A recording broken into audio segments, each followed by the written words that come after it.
Hello बच्चों, let's read the question. The question is the de Broglie wavelength associated with proton changes by 0.25% if its momentum is changed by 9 into 10 the power minus 26 kilogram meter per second. Find the initial momentum of electron. तो हमें electron का initial momentum जो है वो calculate करना है.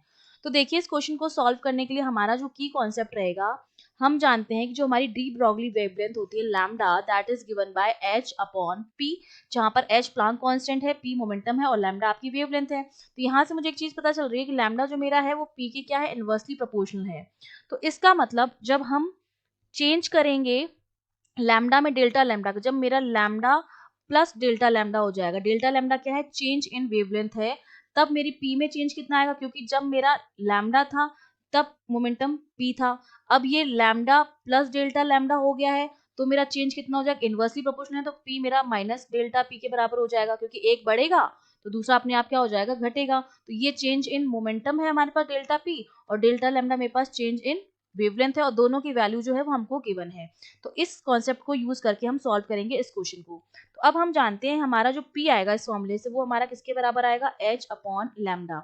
अब p की जगह मैं लिख सकती हूँ p माइनस डेल्टा p जो चेंज के साथ लिखा है, अपॉन h अपॉन लैम्डा को मैं लिख सकती हूँ लैम्डा प्लस डेल्टा लैम्डा.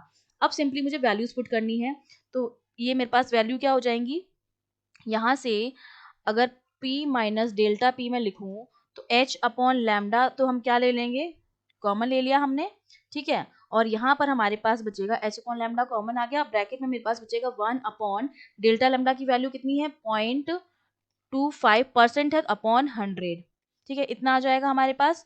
तो h अपॉन लैम्डा की वैल्यू किसके बराबर है, p के बराबर है, तो ये हमारा कितना बन गया, p minus delta p equals to h upon lambda कितना है, p है, तो यहाँ p लिख दिया है. और यहाँ पर इस वैल्यू को हम सॉल्व करेंगे तो कितना हो जाएगा, 1 अपॉन 1 प्लस, और ये वैल्यू हो जाएगी 0.0025, ठीक है, 100 से हमने डिवाइड कर दिया है. अब फर्दर इसको सॉल्व करेंगे तो p माइनस डेल्टा p मेरे पास कितना हो जाएगा, p, और इन वैल्यूज को सॉल्व करेंगे तो ये मेरे पास हो जाएगा 1 अपॉन 1.0025, ऐड कर दिया हमने.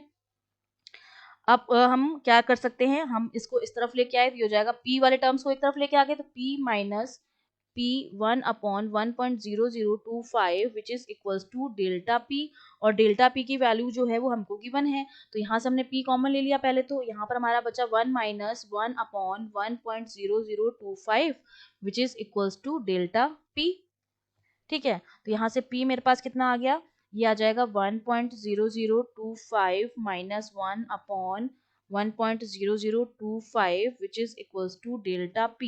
इसको हम सॉल्व करेंगे तो ये वैल्यू आ जाएगी p, और ये माइनस करेंगे तो 0.0025 upon 1.0025 which is equals to delta p.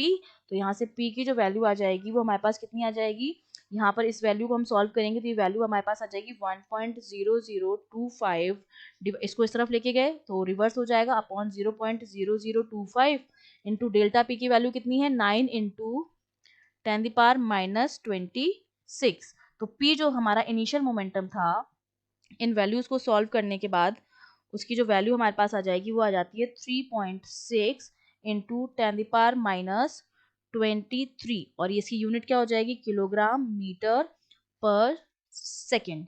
ये हमारे पास क्या आ गया है, इनिशियल मोमेंटम आ गया जो हमें कैलकुलेट करना था. I hope you understood well. All the best.